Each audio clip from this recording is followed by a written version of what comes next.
or we'll wait a bit for Aze, who is joining. Oh, good afternoon. Hello, let's check first if Monica is here, because she's the main person today. Yes, I'm here. Oh, yes, she is here. Okay. Okay, so let's start maybe with hellos from Yaroslava, then just a few words from us, and we will tell you the plan for today. Ярослава. Доброго дня, шановні освітяни, учителі англійської мови. Сьогодні з вами Агнєшка Хибель, Альона Зарахович та Моніка Гуцовський від Міжнародної освітньої групи Пірсон. І я, Ярослава Козіна, від Центру професійного розвитку педагогічних працівників міста Києва. Дякуємо, що знайшли час у наших складних реаліях для професійного розвитку. Dear colleagues, thank you for joining the session. On previous sessions, Agnieszka and Alona showed us some practice of effective teaching and learning on the platform. Today, we present digital masterclass for more experienced users. This one-hour webinar provides valuable insight into some of the features available on the platform, how you can use it to create a positive experience for your learners, students, and co-workers. We all have different level of experience. However, thanks to Agnieszka and Alona's efforts, now we are ready to move forward to ACE level. Definitely, I'm just kidding, because it's impossible to catch up with technology development, but teaching and technology undeniably go hand in hand. That's why we never stop learning. Enjoy the session, and over to you, Alona. Well, thank you, Yaroslava. I enjoyed your speech. It's great. Actually, I agree that we all are learning all the time. Therefore, and I think that this is one of the best features when you are a teacher, that you need not to only give and teach someone, but you learn all your life. And it means you stay just young by learning all the time. Well, today we prepared a masterclass for you with Monica. We are here with Agnieszka and Monica, and mostly we decided to have the class. First, Monica will share some new features and her experience, and maybe some commonly asked questions. And then we are waiting for your questions. I'm sure that you have some. While Monica is talking to you, me and Agnieszka, we will respond to your questions if they appear while talking and while listening. Well, and before I move to Agnieszka and give her the stage, I'd like maybe to announce that we are planning to continue our sessions, and we already promised a primary session for August. Therefore, stay with us. Register or follow our Facebook page, that is Pearson Ukraine. And Agnieszka, over to you. Just a few words from me. Hello, everyone. We have over 120 people here. This is unbelievable. You Ukrainian teachers are just, the more I work with you, and especially now with in these difficult times, the more I admire your enthusiasm, your dedication, and your willingness to learn as well. Thank you for that. And today, as Aliona said and Yaroslava in the first words, we are here to help you master the skills, because we invited our colleague Monika Gutowska, who is a specialist, our teacher and training support specialist with digital resources with our platforms. And she will first take you through the more advanced functionalities of the platforms, the settings that you can play with.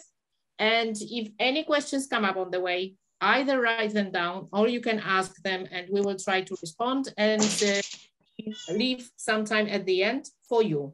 So you can either share what you have experienced with working with our materials or ask your own questions. So over to Monica and let's enjoy the session. Any questions? This is the more interactive session, 130 people already.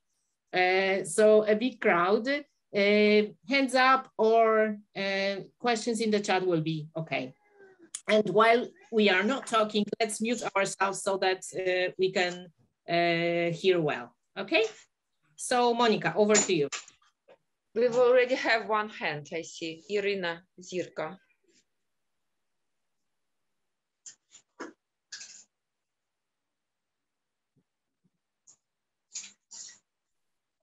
Excellently.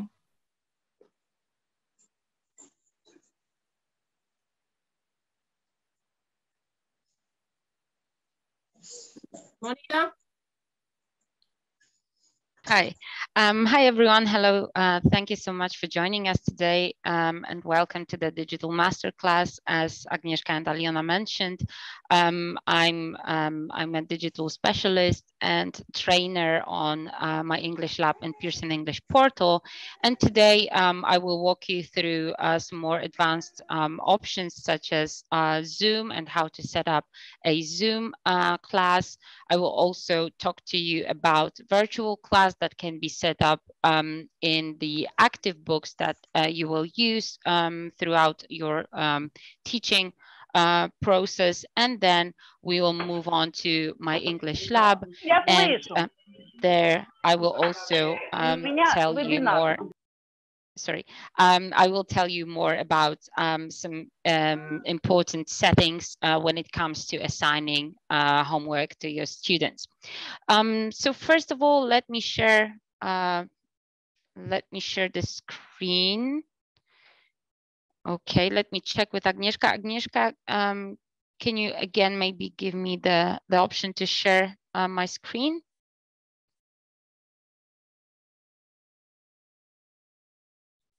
It should work now. Can you try? Okay, yes, thank you so much. Okay, can you all see my screen? Yes. Okay. So first of all, this is the dashboard that you will see after logging into the platform. And then once you add your products, you will have those different titles on your dashboard.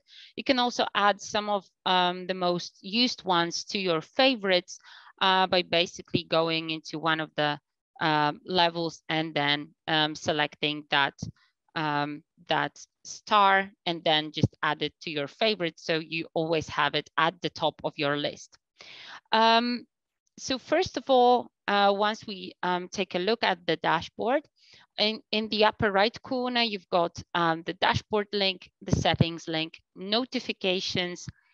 You can also change or adjust the language of the page into one of the languages listed here. You can also access the help page for Pearson English portal, and I will talk more about it soon. And then you can sign out of your account.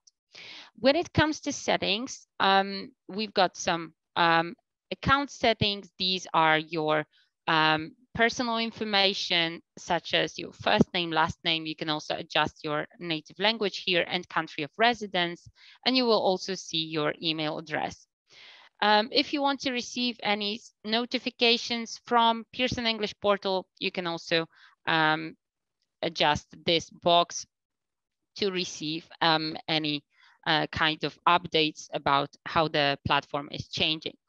Then you can also adjust the password if needed, and you can also add some institutions if you haven't when setting up your account.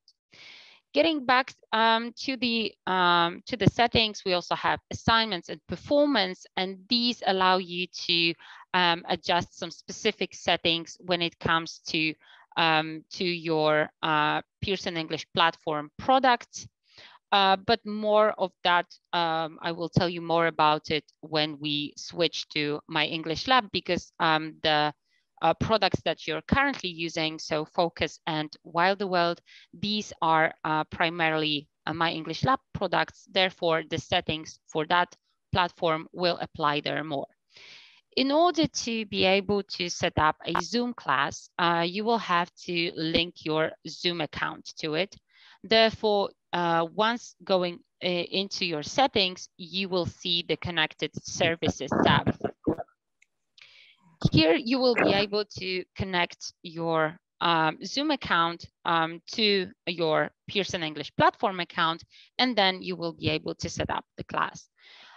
Basically, once you access your account, it will say either login or connect.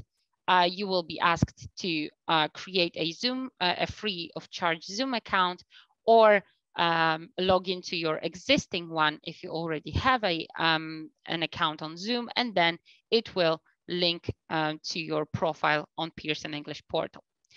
What it does, it basically will allow you to, first of all, create classes. So if we go into the classes tab and click on add new class, you will be able to select the Zoom class and then provide the details such as the name of the class, for example, 1B class, 1B class. And then the class end date can be adjusted, but it's always 1 year from the date of creation. You can always customize it using the calendar icon. You can also set up a color for your class. Once you do that, the class code for your students will appear. You can copy that information and send it to them via email or any preferred way in which you communicate with your students currently. Once you click on Go to Class, you will be able to set up all the Zoom classes. In order to do that, once we have set up our class and our students have joined it using the code that you provide them with, you will be able to set up a Zoom online classes. So in order to do that, we go to the class schedule at the end of our menu here, and we pick a date and time. So first of all, we click on Zoom lesson. We can pick, first of all, give that lesson a name. So for example, 1B class online teaching, let's say, and then we pick a date and the time in which at which the class should start. And as you can see, for any free Zoom accounts, the lesson cannot be over 40 minutes, so we have to adjust that time.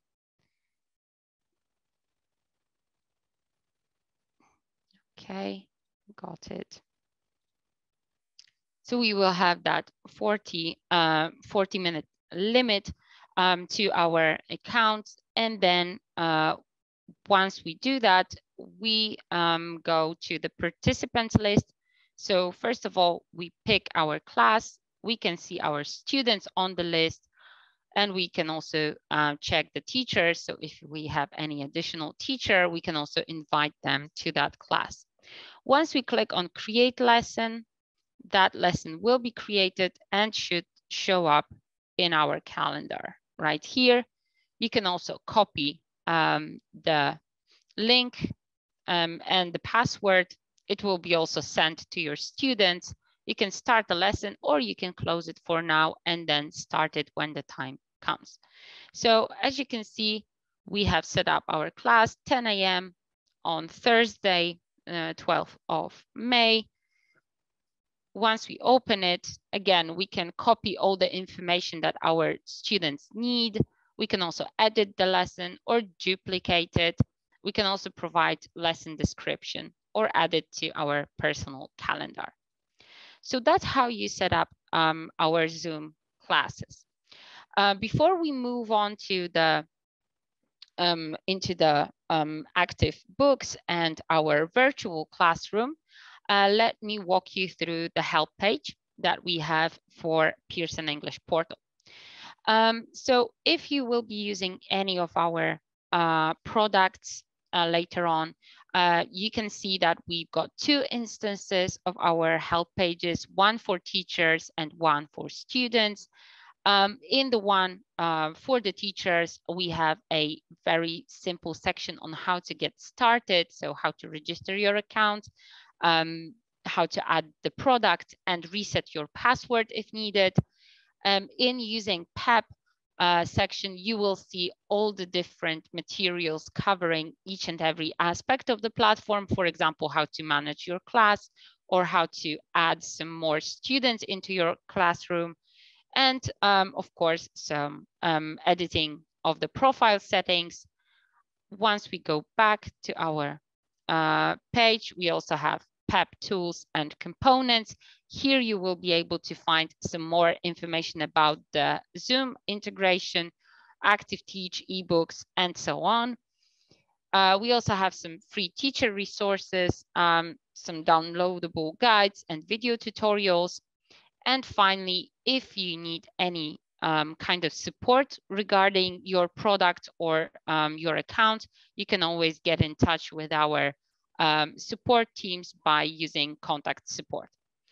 In case you want to join our other live webinars in order, for example, to refresh some of the information that was presented by Aliona or Agnieszka, you can always join our live webinars. We've got two dedicated webinars. The first one for how to start with the platform, and the second one on how to actually assign stuff, and then some about the gradebook for Pearson English Portal. So now let's move on to the active book. So I will click on this icon that says active book on it, and I will be redirected to our second platform that we will cover today. And here I was asked to guide you through the virtual classroom, which is similarly to Zoom Classroom, also an interactive classroom that you can use with your students. So once you are in the active books, you will go into Groups tab. And here you will be able to add a new group by typing in the name of that group. Let's stick to 1B class. You can add a group and then it appears on the list. As you can see, I already have a test class that has 2 members in it and that has a unique code. Again, that code needs to be shared with your students so they can join your virtual classroom. Once we do that, we can switch our virtual classroom, and I will do that now. So what you will see is that, first of all, we have the chat option. Or maybe starting from the left-hand side, we've got our users list that show us which students from the list are currently logged into the system and can take part in our classroom. We've got the whiteboard with some additional tools that allow us to write, draw, upload some pictures. Also the audio and video feed that would go from my camera and my speakers to that system, and then the chat in which I can type in messages to my students. So give me just a second and I will switch the virtual classroom on my students account so that they can also take part in our class.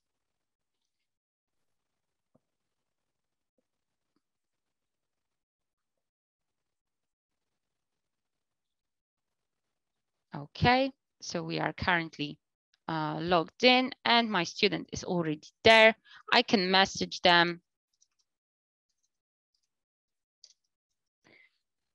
And then my students will receive that notification that I've just messaged them.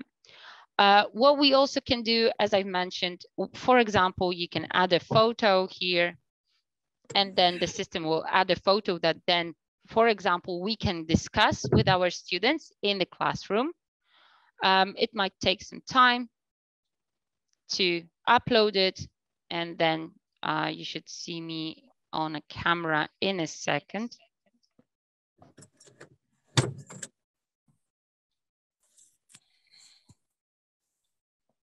Okay, and yeah, there's some issue. Maybe just my internet connection is not that well today. So basically, you can do those different things. You can also clear the board. You can save the picture. So for example, if you're also writing something on it, you can leave it, and then the student sees exactly what you have put here and will be able to respond to that. In the right-hand menu at the top, you will see that you are able to now give your students an assignment while you are all in that virtual classroom. You can also post a question or divide your students into breakout rooms in which they can discuss a specific topic. For example, you want them to discuss their latest, the latest movie they've seen, for example. And then you can break them out into those rooms. There is room for some discussion, and then they come back and share the results with you. So I will just show you how you can ask a question. So here you can type in a new question for your students. For example, how was your weekend? As an example, and you can send that question. And here you can publish your students' answers, or you can also publish them with their names if you want to. And then a student gets a notification that there is a question to them, and they can answer.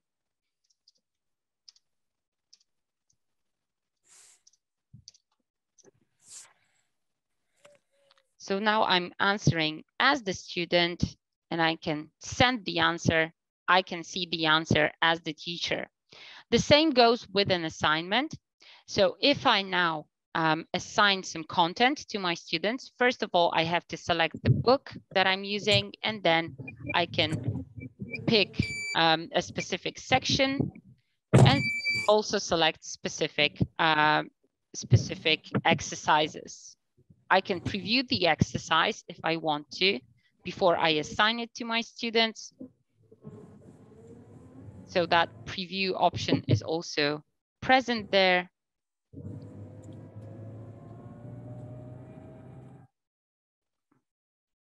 Yeah, it has to be my internet connection. So sorry for that.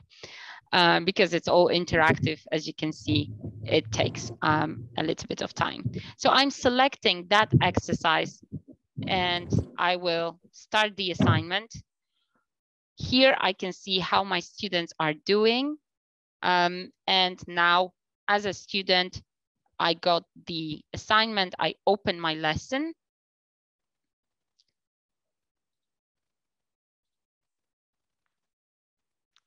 And now just give me a second for it to load.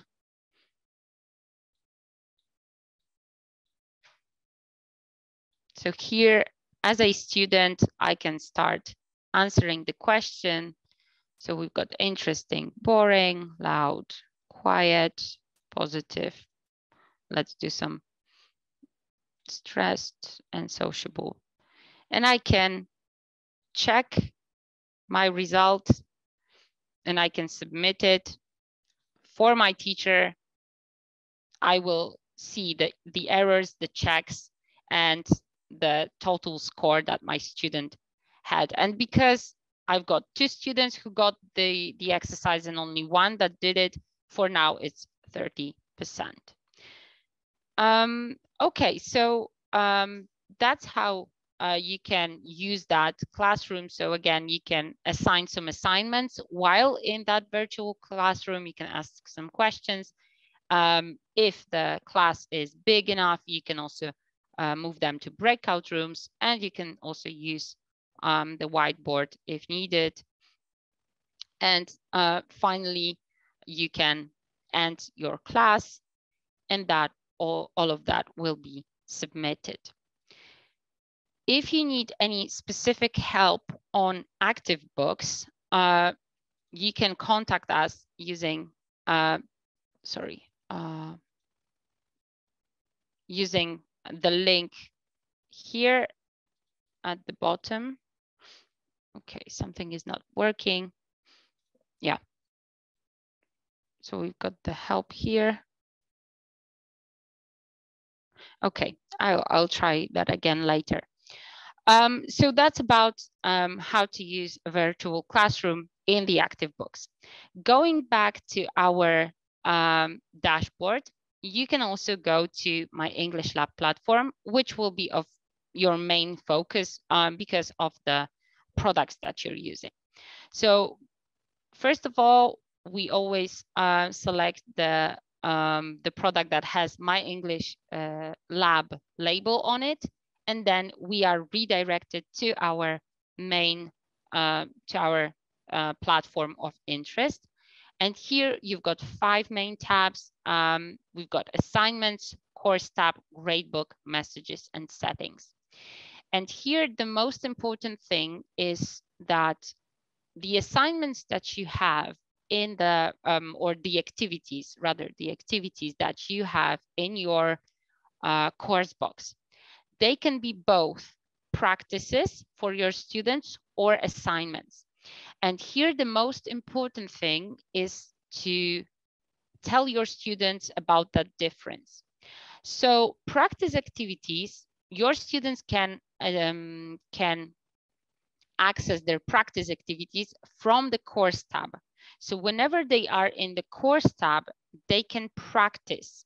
So they can do the activities and get scores for that you will later see, but this is not their homework. They can use it for some extra practice. All the homework that is being assigned to your students will be in the assignments tab. So in order to see that difference, let me go back to the course tab, and I will assign some exercises for our students, and then I will show you the students' perspective on how it looks. So first of all, you pick the product, and of course, you create the course using that product.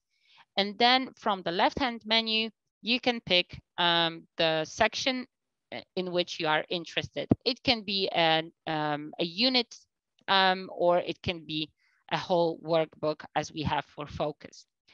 Then in the central part, you will see different units associated with that book.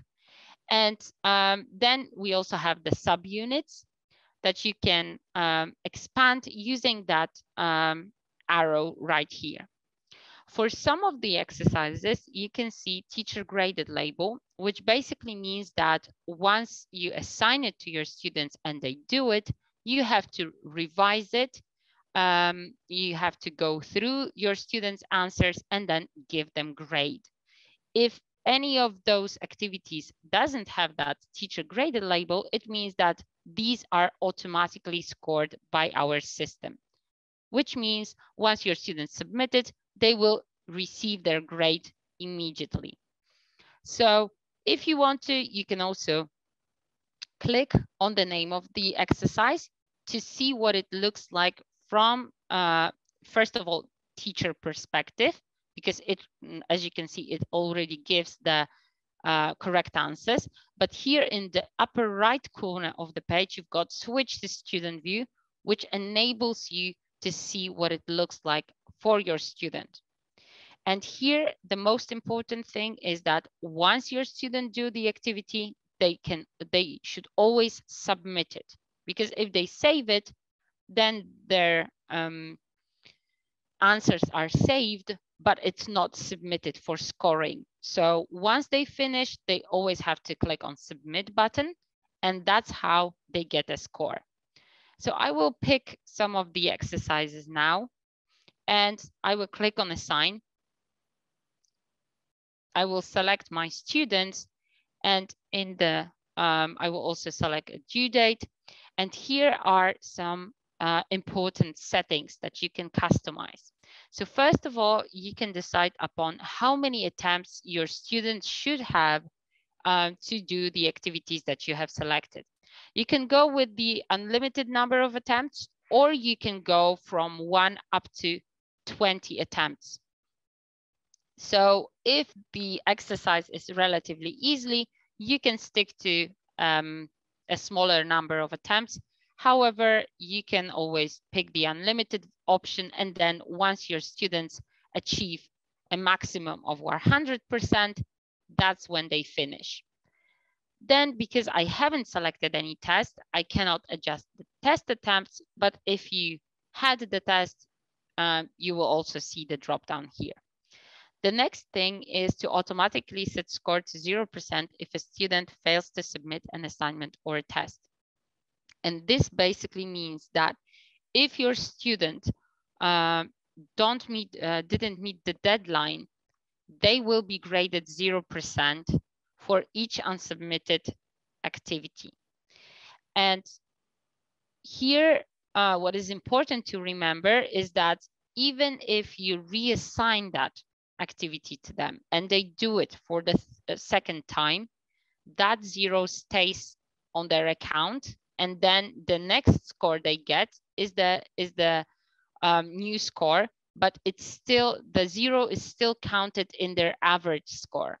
So if, for example, you will be taking into the account the average score and they haven't submitted something and they got that automated 0, it basically means that it will influence their average score in a negative way, even if they did it sometime after that first attempt that they did not submit. So here you can decide whether you want that. If you don't want it, you just have to untick that box and then leave it blank. That means that if they don't meet the deadline, they just don't meet the deadline, and then you have to reassign that activity to them, but they don't get any score for that. Then we've got hints and tips, and these two are displayed before your students submit anything. Hints might be shown as little question marks under a given example in the whole activity, which means that they only refer to that particular example. Tips, on the other hand, they are displayed in the upper right corner of the page as yellow light bulbs. If you click on it, your students will be given general advice on, for example, grammatical structures used in the whole activity. Then you can also enable timer if you want to. If you enable that timer and, for example, give 15 minutes, it means that for each of those 3 exercises, they will get 15 minutes. So in total, they will have 45 minutes to complete those 3 activities. Then you can decide whether you want to show feedback to your students. We've got 2 types of feedback: positive feedback if the answer is correct, marked in green color, occasionally followed by green check sign and green chat bubble, and negative feedback if the answer is incorrect, marked in red color, occasionally followed by red cross sign and red chat bubble. The next 2, so capitalization in exercises and punctuation, if you decide that your students should pay attention to that, you should always switch it on, and then they will receive a notification in yellow saying, this exercise grades capitalization, or this exercise grades punctuation in the exercises. If you don't want it, you switch it off. If you leave it on default, it means if the capitalization was considered as important or crucial, it will be counted. If not, then the system won't pay attention to that. Another option that you can turn on or off is whether your students can see additional buttons that says show answers. Here you've got option to never show answers, or you can decide upon the number of attempts from 1 up to 20 again. And if we select that after second attempt, our students will get that additional button. It means that we've got 2 attempts submitted. They click on try again. On the 3rd attempt, they get show answers button. If they click on it, the system will tell them all the correct answers, but they won't be able to submit the activity for the 3rd time because the system already told them what the correct answers are. Therefore, there is no use for them to try answering the questions they already know answers to. So if you don't want that additional button to be shown, you just click never show answers. If you want to, this number of attempts has to be smaller than the overall number of attempts. So if we put 4 and 4 here, the students won't be able to use the button. If we put 2 attempts and then overall of 4 attempts, they will get the chance to get to that button if needed. And because I have 1 teacher graded exercise, these are specifically either longer written forms or spoken activities, such as please record your answer to the question, for example. You can also show model answers to your student, which basically means you will give them an additional advice on how to organize, for example, their written work. And the maximum score available, again, something that you can adjust. You can pick 5 points, you can pick 60 points. It all depends on the complexity of the exercise. Once I click on assign, this practice activities become assignments, and assignments are found in the assignments tab. You should see that reminder each time you assign something, and this is the homework that your students are given. So now let me just go here and into my account, my student account. So this is the one below is the teacher. This is my student account. Once I go into my English Lab platform,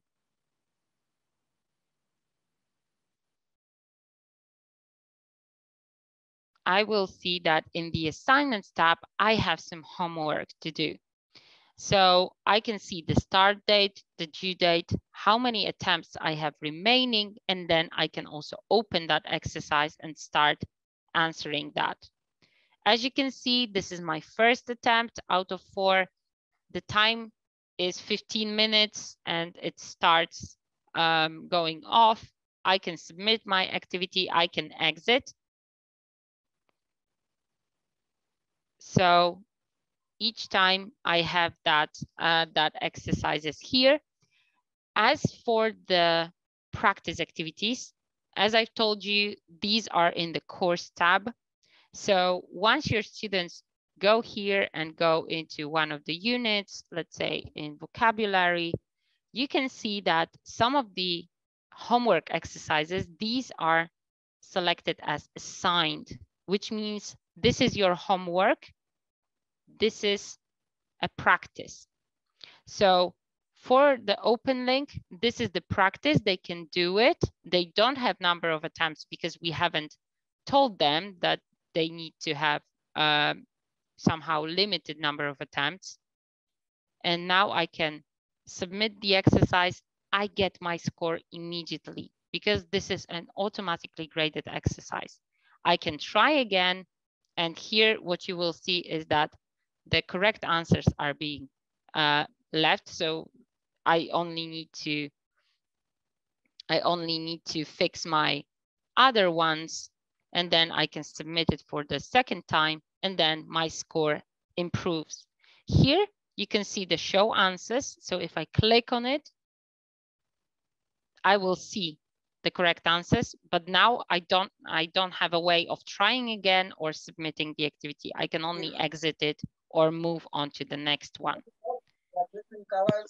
And once you do that, in the gradebook tab, you will be able to see the grades for your students. And something that is very interesting is that if you've got that blue bar on the left-hand side, but you don't see any scores in the assignments or tests, it means that we have to switch to practices, and then I will see that my student did that as practice. So you have to decide whether you are allowing your student to do everything as practices, and then you give them a score based on that, or you want them to focus primarily on assignments, and then they can do practice activities in their spare time. The settings here, these are, again, for students, you've got courses, personal profile, and notifications. So students can get notifications from the system. They can get a notification for when they have a new assignment, when their assignment has been graded, 12 hours before their assignment is due, 14 days before their course ends, and 30 days before their subscription to the product expires. Because your product, so a teacher product, has 3 years. It's active for 3 years. For students, it's only 2 years. So each 2 years, they will have to renew their access to the product in order to be able to use My English Lab or Pearson English Portal again. For teachers, as I mentioned, it's 3 years. So if you go into settings, what you will see is you will see your course management section where you see your courses, the name of the assigned product, how many students you have that, when your access to the product expires, and when your course ends. And you can, of course, manage that course. Then you've got some personal profile where you can adjust all the data, as well as verify your email, select your country of residence, adjust date, time format, native language, or change your password. You also have the ability to switch on notifications, and these are when students submit their assignments to be teacher graded, and it only refers to that teacher graded exercises 14 days before your course ends and 30 days before your subscription to the product expires. And one last thing that I want to mention is the help page. Again, upper right corner of the page, we have the help link. First of all, if you have any questions around the product that you're using or any functionality, you can get support right here, but you can also go through our sections on getting started or using My English Lab. Here in that second option, you have everything put in one place. These articles have been written by my team. They include step-by-step instruction with all the screenshots included. So they basically guide you in a very, very simple way from one step to the other on how to efficiently use our platforms. Of course, if you wish to, this is also available to your students. They have a slightly different link, but they also have those articles saying on how they should go about their homework, where they can find their practice, or how they should find their grade. If you want to, we also have live webinars. Again, the first one is on how to get started, set up your class, and so on. The second one is on grading and reporting.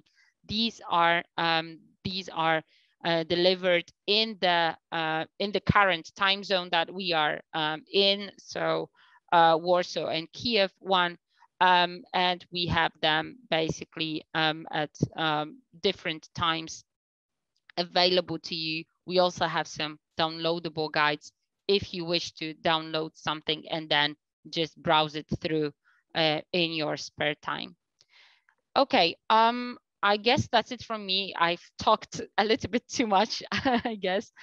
So now back to Agnieszka and Aliona. Thank you so much, guys. And if you've got any questions, yeah, you can ask them right away. Thank you so much. Thanks, Monica. Some people wanted to see you. If you can switch on the camera for a while so that they know who was talking to them. I cannot switch. Oh, I have switched on mine as well. So this is Monica. And there was one question from Svetlana, I think, about how can teacher add students by their emails into the group with proper assignments?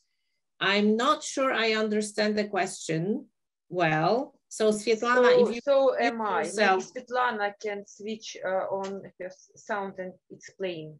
And explain what which situation you are talking about, and when would you like to register students by their emails. Is Svetlana with us? Because it was Svetlana, I think, who asked the question. You can unmute yourself. Svetlana Krasutska.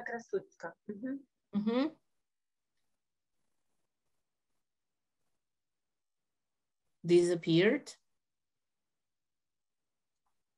Well, what I thought we didn't mention before, how to add students if a teacher wants to add students herself by having their emails. That's what I thought. But the system can't join themselves to the group. Okay. Svetlana explained that one of her classes can't join to the group she created. I'm afraid that they don't have a proper code, because quite often have two codes for extra practice and for homework practice, like workbook, and students have only extra practice. I had some questions. Monica, maybe over to you. Sure.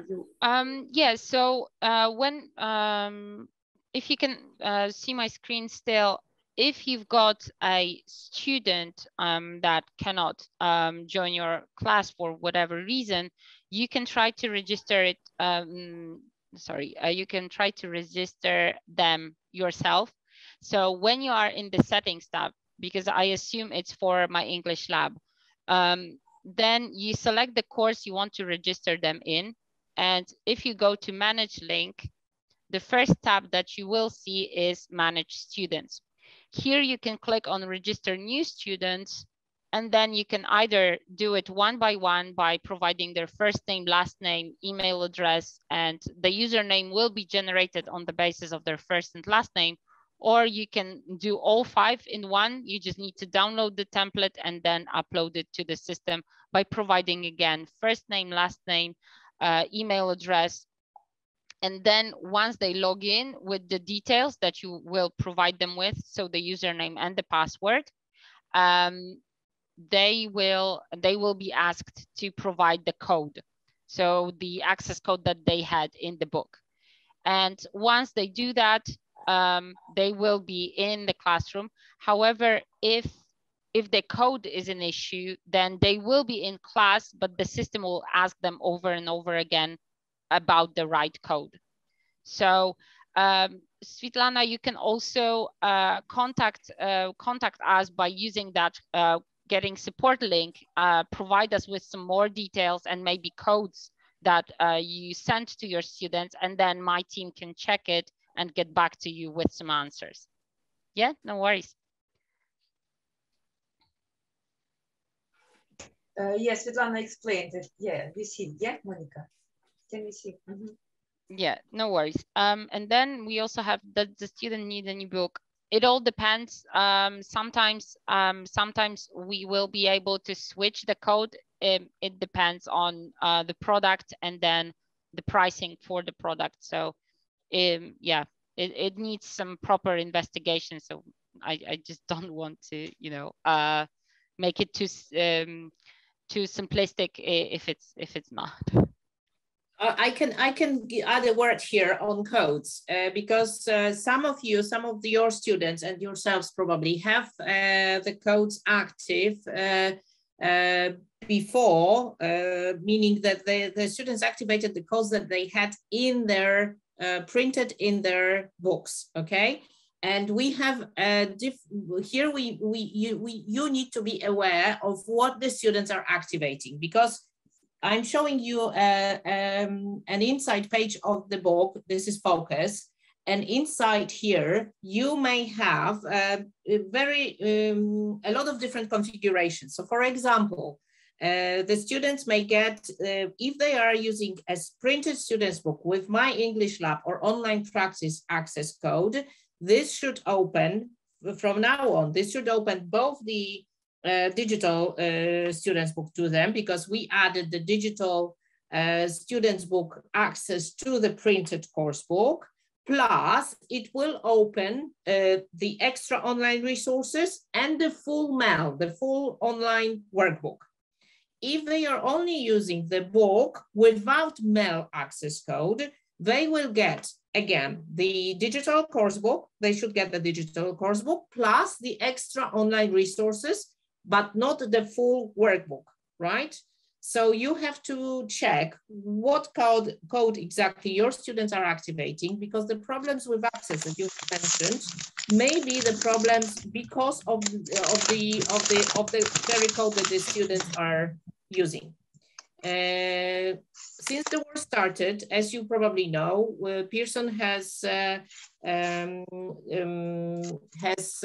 supported Ukrainian teachers and displaced students by offering you free access to books like Wider World and Focus to you and to your students. So if any of your students, and we are approaching the end of this action, so if any of your students are missing access, or they have, for example, moved away from Ukraine and they cannot access their materials, we still can help you get the proper codes for your students. Yeah, and we put Olga Yarska in our Western region. Olga, who is also helping teachers, especially in the Western Ukraine, because this is her region and she operates there. So you can ask us. Someone is not on mute, and it's okay. Thank you. I already muted. Thank you. So I think I hope my explanation was clear about the codes. And what Monica was showing, the Active Books platform, if you are using other Pearson materials, you may have slightly different functionalities active. Our Active Books is the idea that we developed last year and started using last September. It has got much more interactivity than any previous format of our digital materials. And our aim is to move towards this format with all new titles. For now, you have this format available for Wider World, for Focus, and with adult learners for Speak Out. We will be adding new books in this format. So you can expect such functionalities with all new Pearson titles, okay? Any questions? Hello, sorry. Yes, go ahead. Hi.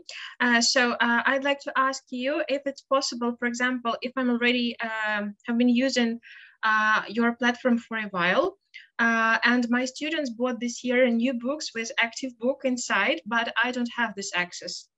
So is it possible to get it, or I need to buy a new teacher's book for that? You don't need to buy anything, just write to us and email to myself or Aliona, and we'll activate this access for you. We'll send you the teacher's book. Maybe we need to tell to everyone, if you have the old teacher's access without Active Book, just email us and we'll provide you with the code as a new code. Okay, thank you. And the second question was about Active Books as well.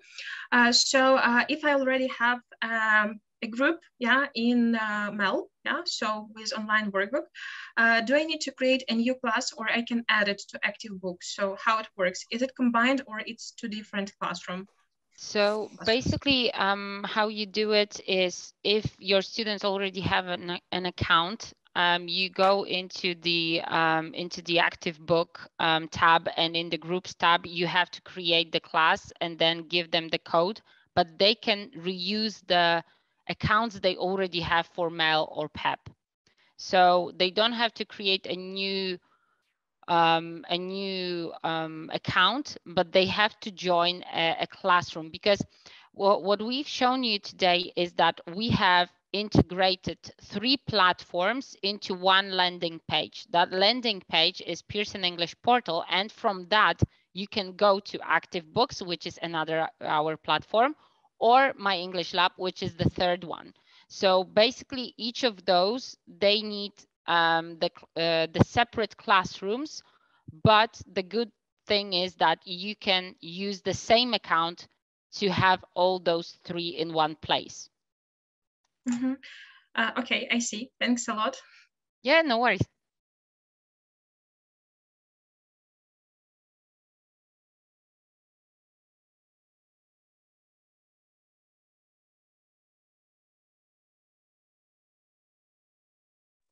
Anything else that you would like to ask or clarify? Yaroslava, your hand is up. Yeah. If you have no questions, I'd like to say a few words. Frankly speaking, Pearson won the respect of teachers around the world. And I really appreciate everything you've done, and hope to have more mutual projects in future. I hope we will have a lot of opportunities to develop and enhance professional teaching and learning practice together with Pearson and you, Agnieszka, Alona, and Monica. Also, Kyiv Professional Development Center for Educators and personally me would like to invite you to join English teacher community. From my experience, I can confidently say that teaching collaboration is really a crucial part of our work. You can find information about the center on Facebook page Центру професійного розвитку педагогічних працівників міста Києва. And a bit later, we will have the site with all necessary information about effective training, professional development, and support. We are open for cooperation. And if you would like to get more info, please do not hesitate to contact me. I am putting my email in the chat box. And Agnieszka, Alona, and Monica, thank you for a really invaluable experience. It was great. Thank you so much.